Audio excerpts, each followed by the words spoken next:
Have you ever tried getting into Doom Eternal, but the lack of dick jokes, funny but slightly annoying demonic sidekick, and really no cutscene of showing the Slayer in his drawers or butt-ass naked kind of keep you away? It's okay to be honest, because apparently you wouldn't be the only person. It's oddly very specific, but such a game really does exist. That game is called Shadow Warrior 3. Trust me, I've tried my best to not compare it to Doom. But considering it's really the only game that has taken the concept of glory kills, something that's really been a fundamental part to Doom's gameplay all the way back from Doom 2016, brought into their game and really turned it into something that's its own thing, something that I've been saying games really should start doing. You know, not so much ripping off other games and developers' ideas, but if it can be applied to their product and make it better, and they can add some sort of spin on it to really make it its own, that'll help their game stand out and not just be a blatant lazy ass ripoff of what they got the original idea from, then I think it's a good thing, right? Because you're actually bringing something different to the table. You're not just copy and pasting other people's work. And this game does just enough to not be exactly like Doom while also applying it in a way that really does complement its combat. And I think in a following game or in a future DLC they can really expand on this to really make it something incredible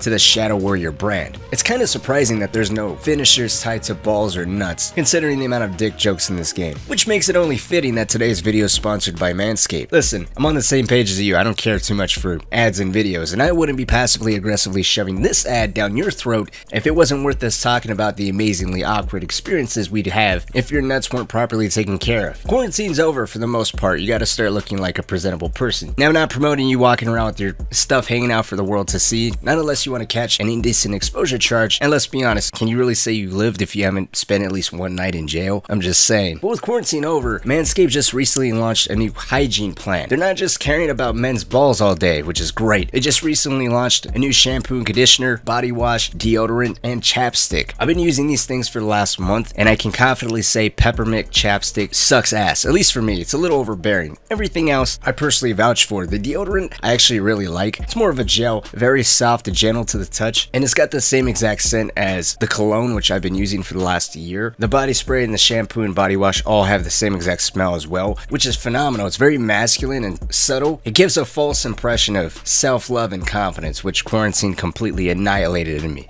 But I've been complimented quite a bit about it, so that's gotta be good, right? And the fact that they all smell the same doesn't mean you're gonna be trying all these products online, making people think that you just went dumpster diving out of your closest Bed Bath & Beyond. So if you're looking for a new hygiene plan or up your grooming, whatever that might be, then head on over to manscaped.com and check out some of the new products. And hey, if you pick up anything that you like, find helpful or useful, then use code Cynic at checkout for 20% off plus free shipping. You'll be doing me a favor, of course, supporting myself, but also be doing yourself a favor by actually feeling healthy and confident with the new morning routine. So big thank you to you guys if you decide to check that out, and of course a thank you to Manscaped for sponsoring this video. Shadow Warrior 3 has to be one of, if not the most anticipated shooter this year for me. As a matter of fact, about a year ago I played through the 2013 reboot and its sequel to better prepare for this game. Well, what should I cut off him?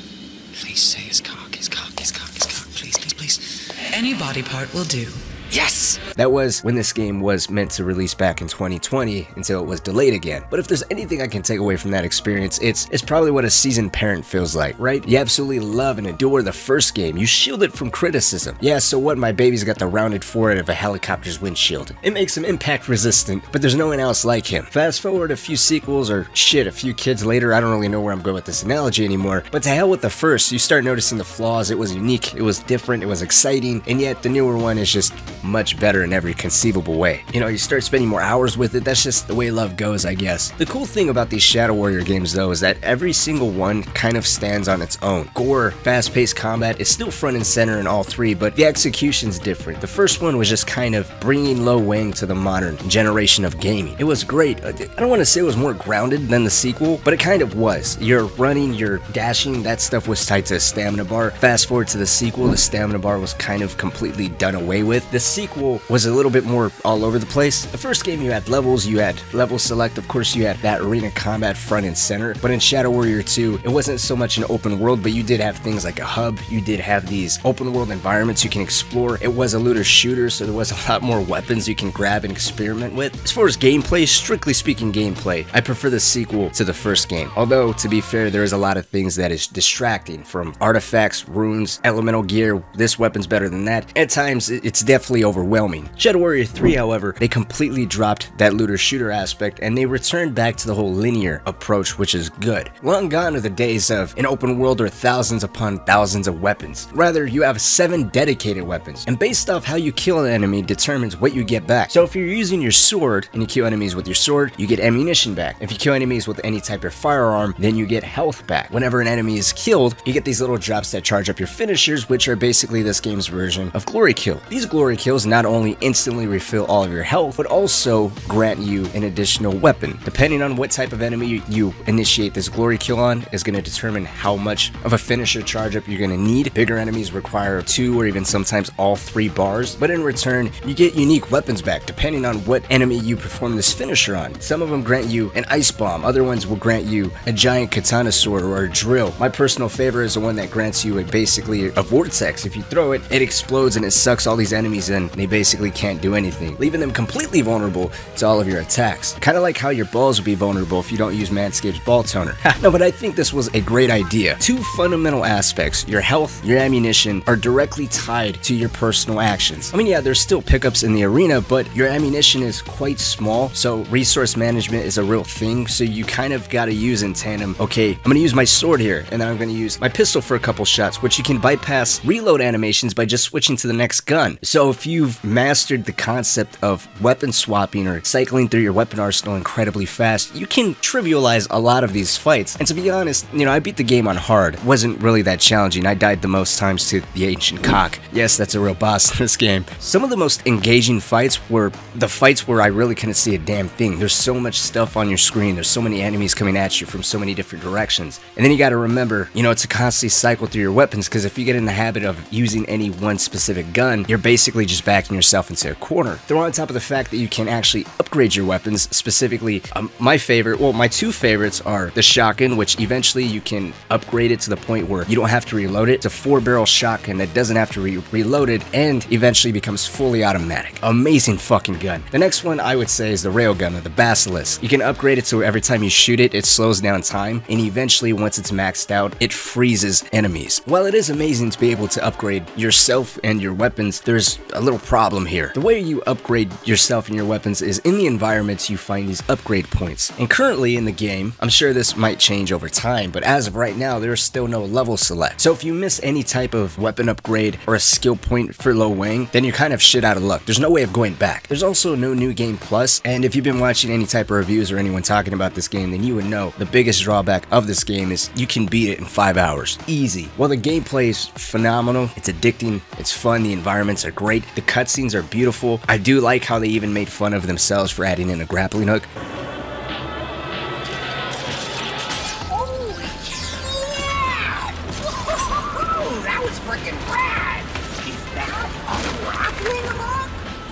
Everybody has one now, man. It's almost like mandatory. Which, side note, I do wish the whole wall running and grappling hook had a little bit more impact to the gameplay. The wall running is more getting from point A to point B. There's no, I mean, there are some moments where you can use it in some fights, but it's ultimately just forgettable. While the grappling hook, same thing, it's more traversal. You do have some arenas where you can use the grappling hook to kind of swing around, but I don't know, something about it just, it doesn't hit like it should. Or you could just say it's a joke in of itself, you know, it's ultimately kind of a little bit of a gimmick. But some of this game's best fights are later on in the game, when your weapons are upgraded. The fights are much more complex. You see more demons, and you know, there's tiers and levels to the fights, and it slowly builds up. And unfortunately, once you master that, or you get into that ebb and flow of feeling comfortable with your own playstyle, there's really nothing that challenges you. This game is begging for a horde mode or new game plus. The combat is really just that satisfying. It's something that's there for you to master, but once you master, there's nothing to challenge that mastery, which is kind of unfortunate. Once a new game plus or a horde mode drops, the game would 100% be worth every single penny. I would highly recommend it as is, not only because, you know, full transparency, I'm a huge fan of Flying Wild Hog. I enjoyed every single Shadow Warrior, and I try to support every indie developer whenever I can, and I think what we have now, it's a phenomenal job. However, if you feel like the price isn't worth it, because again, even on hard, you will beat it within a matter of 5 hours, I would say, you know, maybe wait a little bit for a sale or for some extra content to drop. I hope that if we do get this extra content, they don't hold back so much. You know, we see